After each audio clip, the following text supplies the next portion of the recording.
So guys, hello to everyone.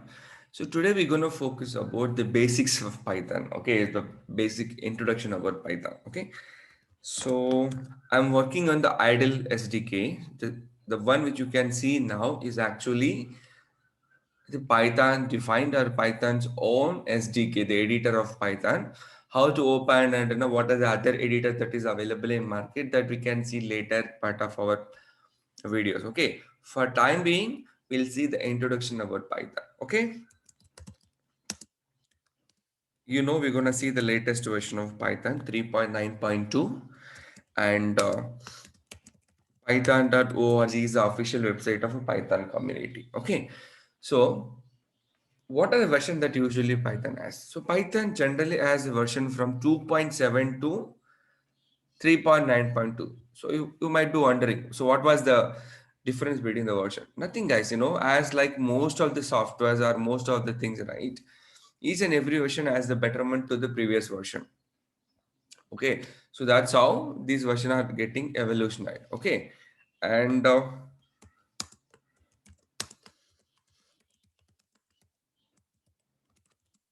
there is someone called PEP, Python Enhancement Proposal. So these are the community who takes care of all the version releases and also all the changes and all the rules of a Python. Okay, so they are the board or they are the forum that works behind Python who will be taking care of these versioning as well as the rules as well as the changes that every Python version has. Okay. And there is something called PIP also available in Python. Don't get confused with PEP and PIP. Okay. So PEP is nothing but the forum. PIP is nothing but the library for downloading a software. Okay. So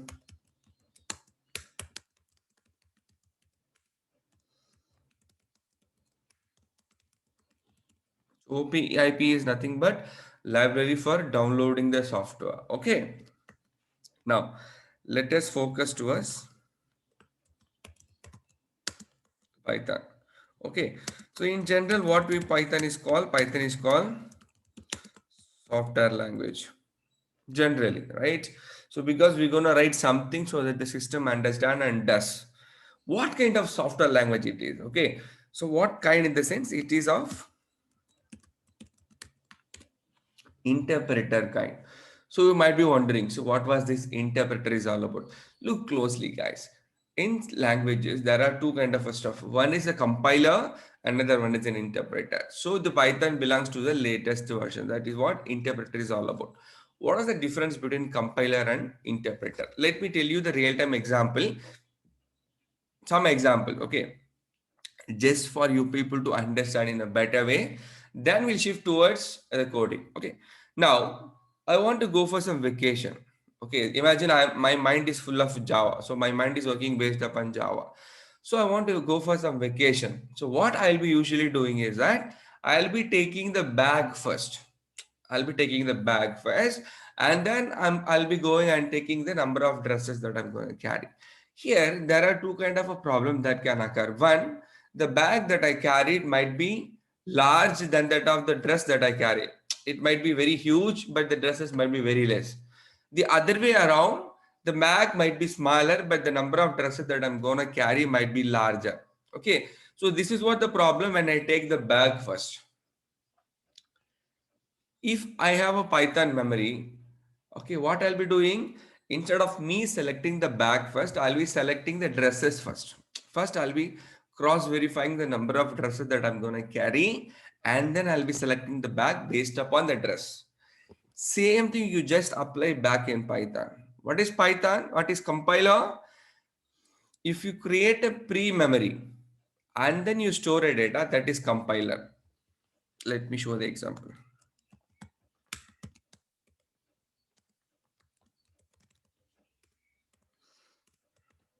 Now, Dhoni is a data that is supposed to get stored in a variable called name. That is called variable or object or whatever it is. What is that variable? Variable or object is nothing but a memory that gets created in the system. That's what. It's a kind of a memory. So I am also a variable. I am also an object. Why? Because in my home, somewhere around my home, I always occupy one spaces. Wherever I walk, wherever I sleep, wherever I sit, right? I'm occupying one specific place in my home. So I'm a part of object. Okay. So what was the content here? Dhoni. So Dhoni is assigned to the variable called name or object. Now, if you run this program in say Java or C++ or C, it will ask you, they'll ask you, Mohan, I'm okay to store a Dhoni inside a variable called name, but you tell me the size of that particular variable, how it should be. It means I have to declare the data type first. Why data type first? So that it will create a memory. Like I told, right? I'm going to take a bag first. That's what here. So compiler is all about taking the memory first.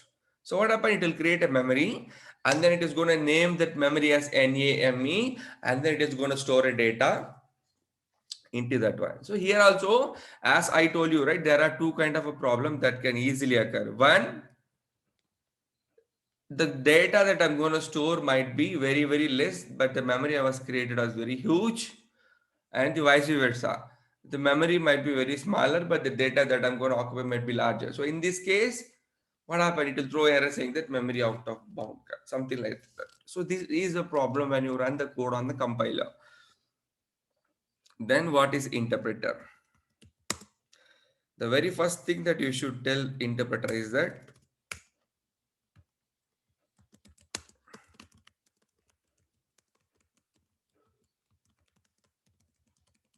no data type declaration is needed, right? There is no necessity for you to declare any data type. Okay, so you might be wondering, if I don't declare a data type, how my system is going to understand? That's the beauty of Python, guys. So for Python, there is no necessity for you to create or assign any data type. Why?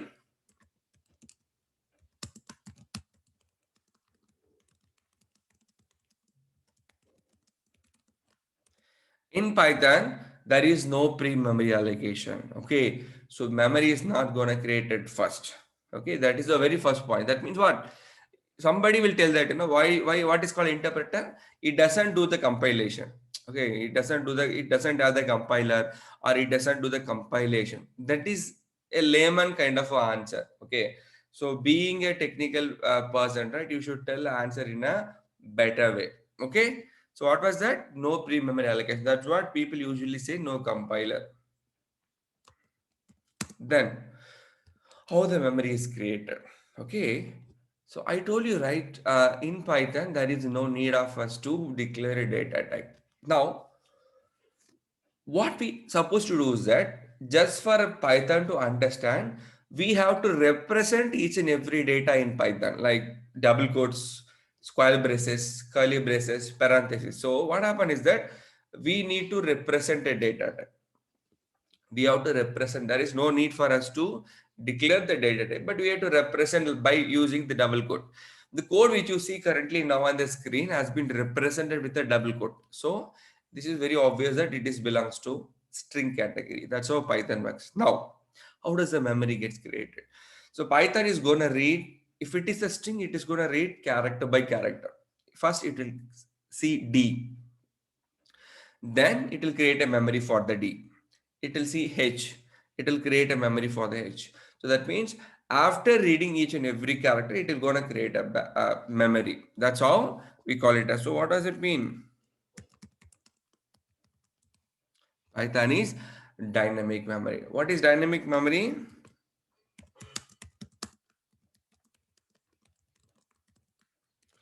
Runtime memory allocation. Okay, so every memory that gets created in Python will be will be happening on the runtime dynamically. For example, if I say that Rajinikanth is a dynamic actor. What is dynamic actor?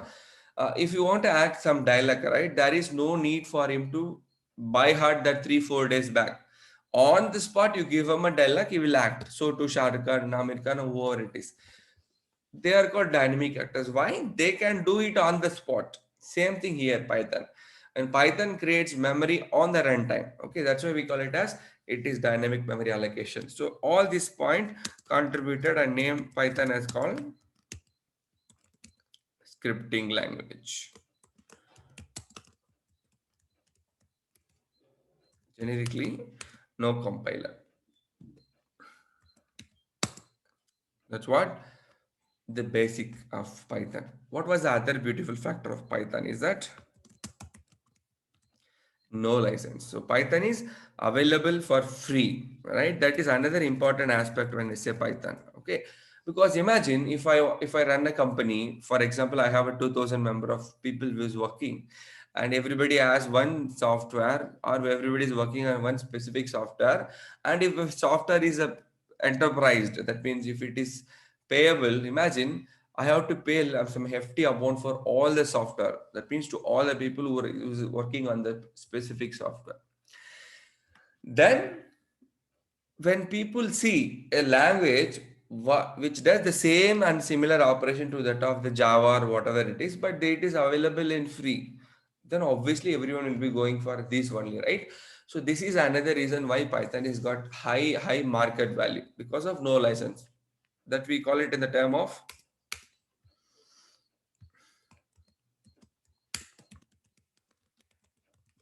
open source.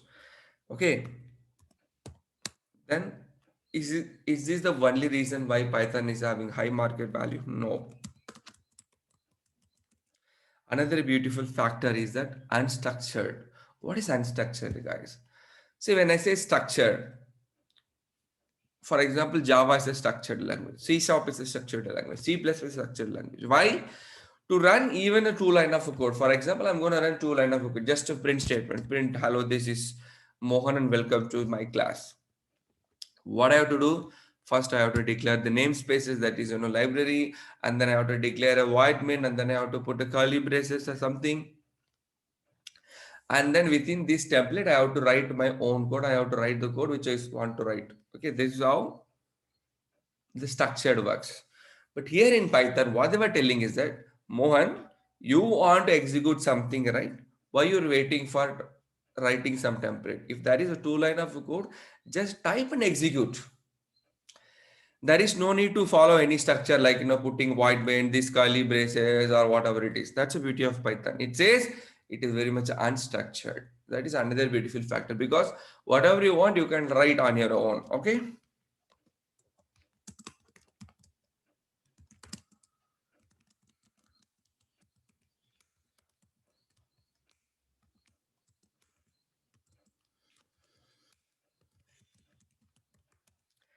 Another beautiful point with respect to this Python is it is very simpler and less syntax complexity. It is not like see, the only reason why most of the people get frightened by saying a coding or software language, the way the syntax has been defined. Because for learning a syntax, for reading a syntax, to understand a syntax itself, right, will take some decades to close the. Even that's what happened with me when I was in college, right, I always get frightened by listening to the name called software development because the syntax is very high. I might be wondering whether I have the eligibility or capacity to understand all the syntaxes.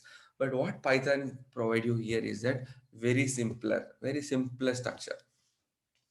Okay, and the number of code you're gonna write also will be very lesser. So it will be like most probably the kind of conversation that we have. So it won't be like in the form of a complex syntax. So this is another feature why Python also have a higher market value because the syntax is very less. If it is less, what happen? The learning will be higher. Okay.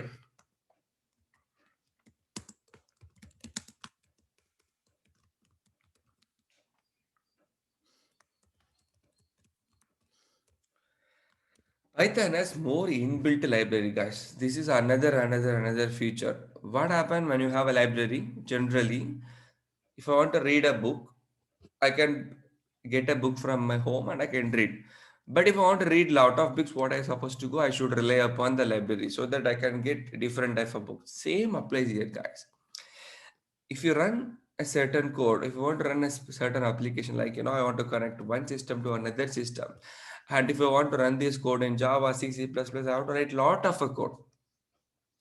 I have to write bulk of a code, chunk of a code to make sure that this particular operation works. But here that is not applicable. That is not needed because Python comes with a lot of inbuilt libraries, inbuilt packages. What does it mean? I can easily run the code through.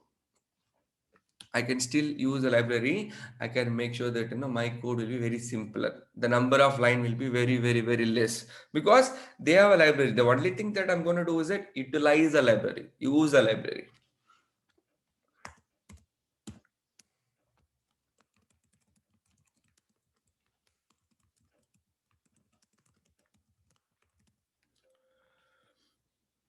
Python is called automated garbage collection. Okay. That means if there is any unused memory, Python will be deleting that automatically. So Python will be deleting that automatically. So there is no need for us to worry about the memory.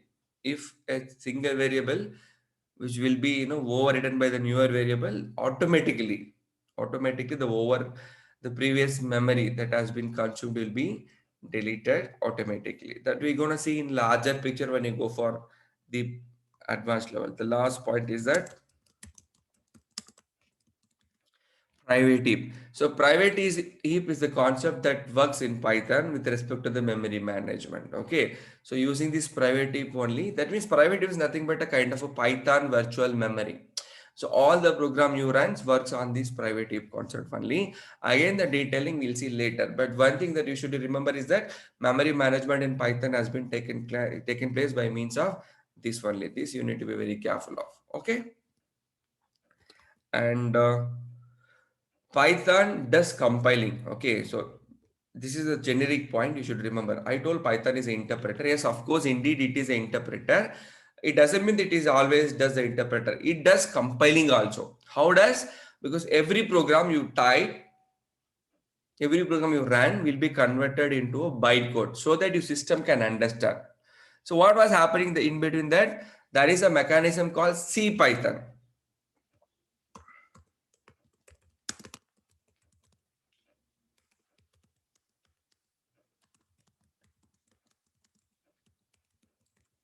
C Python is a concept which will convert the code that you written in Python to system readable code like bytecode, zeros and ones. So this in between mechanism we do call it as compilation. So when somebody asks whether Python is an interpreter, you tell them yes, sir, it is interpreter language, but indirectly it does the compilation as well. So this is what you should be, you should be in a position to tell them. It does compilation using a mechanism called C Python. So these are the basic essential or the basic aspect that I want you people to learn as well, guys. So keep learning. We'll be seeing a lot of stuff in the upcoming videos. Okay. Till then, thank you so much. Bye bye, guys.